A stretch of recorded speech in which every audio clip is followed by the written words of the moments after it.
आज सारा क्रेडिट तो पाकिस्तान लेकर चला गया। पाकिस्तान को पहली लाइन में डोनाल्ड ट्रंप क्रेडिट देते हुए नजर आ रहे कि thanks to Asim Munir and Shahbaz Sharif. बहुत भयानक हार, बुरी हार, हम मुंह के बल गिरे हैं। पहले हम ऑपरेशन सिंदूर में गिरे थे मुंह के बल, और आज जो हार हुई है। लेकिन इनडायरेक्टली एक टॉन्ट पाकिस्तान को लगाया। अब ऐसा है कि वही दलाल जो है, इनकोट्स दलाल जो है, उस दलाल ने ही आपको राहत दिलाई है। इतनी बड़ी विडंबना है कि आपको जो राहत मिली है, आप दुनिया के सबसे ज्यादा अफेक्टेड देश रहे हैं। हम जो हैं विश्व गुरु कहते हैं खुद को, हमने अपने आप को घोषित कर रखा है। विश्व गुरु की जरूरत तो ऐसे मौकों पे, नाजुक मौकों पे सबसे ज्यादा होती है कि गुरुजी चेलों को लड़ रहे हैं, जो उनको समझाएं। शहबाज शरीफ और आसिम मुनीर को नोबेल प्राइज भी मिल जाए, और मोदी जी वो जो कौन सा नकली एक मेडल लेकर आए हैं इजराइल से और इधर उधर से, वो मेडल दिखाते हुए दुनिया में घूमेंगे क्या? लेकिन हमने पैसा भी कमाया और इज्जत भी कमाई अपनी फॉर एवर। मोदी जी बहुत असफल, सबसे ज्यादा असफल प्रधानमंत्री साबित हुए हैं। तो आपने जो करना चाहिए था वो पाकिस्तान ने किया है, और आप पाकिस्तान की दलाली की वजह से आपका जो दलाल स्ट्रीट है वो उसको फायदा हुआ है। ये जो हमारे मुंह पर तमाचा पड़ा है पाकिस्तान के इस यश की वजह से, इसके लिए पूरी तरह से मोदी सरकार जिम्मेदार है, आरएसएस जिम्मेदार है, और जो मदद कर रहा है उसको हम दलाल कह रहे हैं। और जिस दलाली की वजह से आज हमको फायदा हुआ है, हमने तो पाकिस्तान को धन्यवाद देना चाहिए। आपका रोआ रोआ इस बात को लेकर चिल्लाता है कि आखिर आज पाकिस्तान ने ऐसा कौन सा कमाल कर दिया जो भारत नहीं कर पाया। आज भारत की सरकार क्या सिर्फ फोन खड़खड़ाने के लिए बैठी थी? फोन पर मोदी जी बात कर रहे थे, हमने गल्फ के नेशन से बात कर लिया, हमने सऊदी अरेबिया से बात कर लिया। अरे बात करके क्या हुआ? आज सारा क्रेडिट तो पाकिस्तान लेकर चला गया। पाकिस्तान को पहली लाइन में डोनाल्ड ट्रंप क्रेडिट देते हुए नजर आ रहे कि thanks to Asim Munir and Shahbaz Sharif. आज ये थैंक्स भारत को क्यों नहीं मिल पाया? आज भारत ने अपनी आवाज खो दी। आज इसको लेकर गुस्सा है लोगों में। सोशल मीडिया पर लोगों ने अभी से लिखना शुरू कर दिया है कि ये मोदी सरकार के विदेश नीति की सबसे बड़ी विफलता है। और आज मोदी जी ने पाकिस्तान को बिल्कुल कहां लाकर खड़ा कर दिया है, 7वें आसमान पर बैठा दिया है कि लीजिए, पाकिस्तान से बड़ा तो कोई देश ही नहीं है। आज इस जगह पर जाकर बैठ गया है जहां पर आसिम मुनीर और शहबाज शरीफ को प्रेसिडेंट डोनाल्ड ट्रंप और ईरान दोनों एक्नॉलेज करते हुए नजर आ रहे हैं। आज इस भूमिका में भारत की सरकार क्यों नहीं नजर आई? क्या मोदी सरकार को इस्तीफा अब नहीं दे देना चाहिए? लोग सोशल मीडिया पर ऑलरेडी लिखने लगे हैं।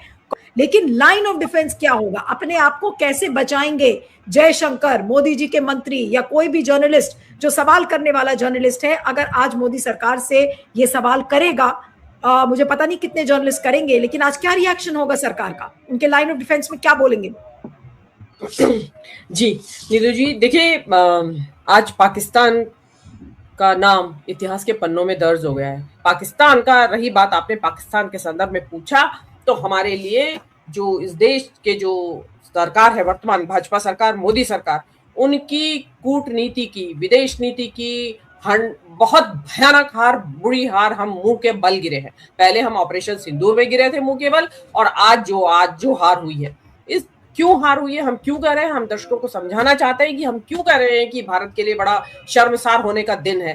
क्यों है शर्मसार होने का दिन? कि हम दुनिया में, कहा जाता है कि हम चौथे नंबर की अर्थव्यवस्था है, और इतना बड़ा युद्ध, तीसरा विश्व युद्ध, परमाणु युद्ध के कगार पे दुनिया खड़ी है, और चौथे नंबर की अर्थव्यवस्था का कहीं नामो निशान भी नहीं, कोई पूछ भी नहीं रहा है उससे कि आइए जरा आप अपने अपने प्रभाव का इस्तेमाल कीजिए।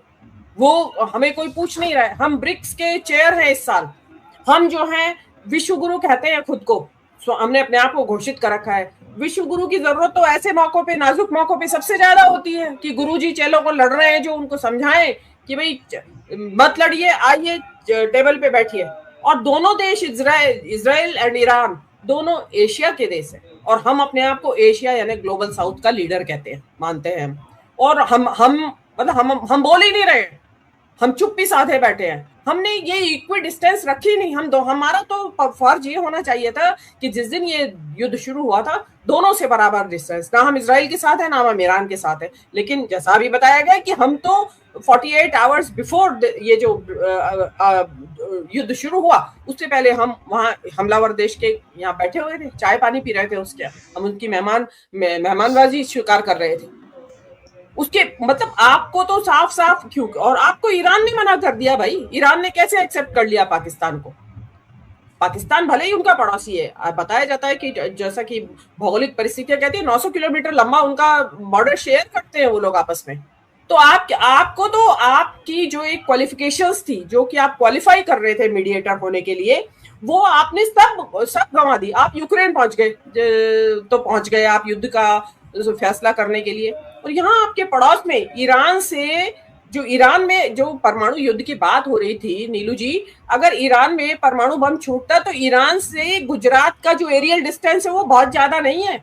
उसका जो रेडिएशन, जो विकिरण बोलते हैं परमाणु बम डालने के बाद, वो हवाओं के साथ उड़ के गुजरात के से फैलता हुआ आगे तक फैलता। हम मतलब इतना बड़ा खतरा हमारे ऊपर, और हम पहल नहीं कर रहे हैं। यहाँ भी तो पाकिस्तान ने अपने आप को पेश किया कि आइए लाइए हम करते हैं मीडिएशन। और मैं तो I was the first person जिसने कि इस युद्ध के शुरू होने के एक हफ्ते बाद ही कहा था कि पाकिस्तान क्वालिफाई करता है इसमें मीडिएशन के लिए, और पाकिस्तान करेगा। और मैं बार बार कहती रही थी, अभी 21 मार्च को भी मैंने कहा था आपके ही शो में कि पाकिस्तान क्वालिफाई करता है। बहुत सारे कारण हैं जिनकी वजह से वो करता है। तो अब जो है, अब आपको जो कहते हैं ना कि हार के झक मार के आपको ईरान के दरवाजे पे ही जाना पड़ेगा कि भाई ठीक है, हम भी आपको, क्योंकि बायर देगा जो भी $1 मिलियन लेगा वो बस फी वसूलेंगे, टोल। तो आपको जाना पड़ेगा कि हाँ भाई हमारे जो शिप्स हैं उनको गुजरने दें और हम इतना पैसा आपको पर शिप देंगे। नहीं तो पहला जमाना होता हमें फ्री में आते हमारे शिप, तो अगर हम चुप बैठे रहते और इजराइल के साथ ना खड़े होते, तो चाहे दुनिया में किसी से भी टोल वसूल रहे थे वो शिप्स पे, हॉर्मुज स्ट्रेट में, इंडिया को फ्री में मिलता सब कुछ। लेकिन हमने पैसा भी कमाया और इज्जत भी कमाई अपनी फॉर एवर। मोदी जी बहुत असफल, सबसे ज्यादा असफल प्रधानमंत्री साबित हुए हैं। जिस जमाने में हमारे पास कुछ नहीं था, नेहरू ने कोरियन वॉर में, जिस टाइम हम भूखे नंगे थे, कोरियन वॉर में मीडिएशन किया था उन्होंने। तो वो स्टैचर होता है। और आज हम सब कुछ होते हुए भी कुछ नहीं है जी। हम क्या है, हम दलाल नहीं है। और पाकिस्तान को हिम्मत हो तो पाकिस्तान का नाम लेके ये कहते हैं ना कि पाकिस्तान एक दलाल देश है, लेकिन उतना बोलने की हिम्मत नहीं है। ये किसी के खिलाफ बोलने के लिए इनके पास कोई हिम्मत नहीं है, लेकिन इनडायरेक्टली एक टॉन्ट पाकिस्तान को लगाया। अब ऐसा है कि वही दलाल जो है, जिसको इन कोर्ट्स दलाल जो है, उस दलाल ने ही आपको राहत दिलाई है। इतनी बड़ी विडंबना है कि आपको जो राहत मिली है, आप दुनिया के सबसे ज्यादा अफेक्टेड देश रहे, और इजराइल को सपोर्ट करके आपको मिला क्या है? क्या मिला है? इसमें बीजेपी का और संघ परिवार का अपना स्वार्थ है, इसमें देश का स्वार्थ नहीं है। इजराइल के साथ जो संबंध है उसमें बीजेपी का पॉलिटिकल इंटरेस्ट है, उसमें देश का इंटरेस्ट कुछ नहीं है। आप युद्ध शुरू होने से 2 दिन पहले इजराइल जाते हैं, आपको पता नहीं है युद्ध शुरू होने वाला है। युद्ध की पूरी तरह से आपको जानकारी है, इसका अंदेशा आए इस तरह की आपकी विजिट 2 दिन पहले आप चले जाते हैं वहां पर। तो और जो मदद कर रहा है उसको हम दलाल कह रहे हैं। और जिस दलाली की वजह से आज हमको फायदा हुआ है, हमने तो पाकिस्तान को धन्यवाद देना चाहिए। शहबाज शरीफ और असीम मुनीर को नोबेल प्राइज भी मिल जाए, और मोदी जी वो जो कौन सा नकली एक मेडल लेकर आए हैं इजराइल से और इधर उधर से, वो मेडल दिखाते हुए दुनिया में घूमेंगे क्या? अगर नोबेल प्राइज पाकिस्तान को मिल जाए तो आपकी तो पूरी नाक कटेगी। तो आपने जो करना चाहिए था वो पाकिस्तान ने किया है, और आप पाकिस्तान की दलाली की वजह से आपका जो दलाल स्ट्रीट है वो उसको फायदा हुआ है। तो कुल मिलाकर पूरी तरह से नुकसानदेह इस तरह की विदेश नीति पिछले 4-5 महीने से नहीं तो पिछले 12 सालों से मोदी जी ने अपनाई है। ये केवल इस युद्ध में हमारा नुकसान हुआ है और इस युद्ध में हमारी नाक कटी है, ऐसा नहीं है। तो हमारे सारे जो नजदीकी देश है, पूरी तरह से विदेश नीति शुरू से आज तक पूरी तरह से विफल विदेश नीति का परिचय मोदी सरकार ने दिया है। हमारे सारे आसपास के जो हमारे देश है, जो एक हमने रीजनल ग्रुप बनाया था सार्क का, उसको भी इन्होंने तहस नहस कर दिया। किस तरह के विश्वगुरु है? आरएसएस के प्रमुख ने कुछ दिनों पहले ये स्टेटमेंट दिया था कि सारा विश्व भारत की ओर देख रहा है, और सारे विश्व को ऐसा लगता है कि केवल भारत ही इस युद्ध को रोक सकता है। किस तरह के डिल्यूजन में ये लोग रहते हैं? ये इनकी मतलब ये सिर्फ बीजेपी की नाक नहीं कटी, आरएसएस की, भागवत की भी नाक कटी है। आप ही ने कहा था कुछ दिनों पहले, केवल भारत इस युद्ध को रोक सकता है, ऐसा दुनिया को लगता है। कौन, किसने कहा है ऐसा, बताइए आप। दुनिया के किस देश ने ऐसा कहा है कि ये युद्ध केवल भारत ही रोक सकता है? किसका स्टेटमेंट है? किसी ने नहीं कहा। लेकिन ये खुद ही को ये सेल्फ कॉन्ग्रेचुलेटरी और सेल्फ सर्टिफिकेशन वाले मोड में हमेशा ही रहते हैं कि सारा विश्व भारत की ओर देख रहा है बड़ी आशा के साथ।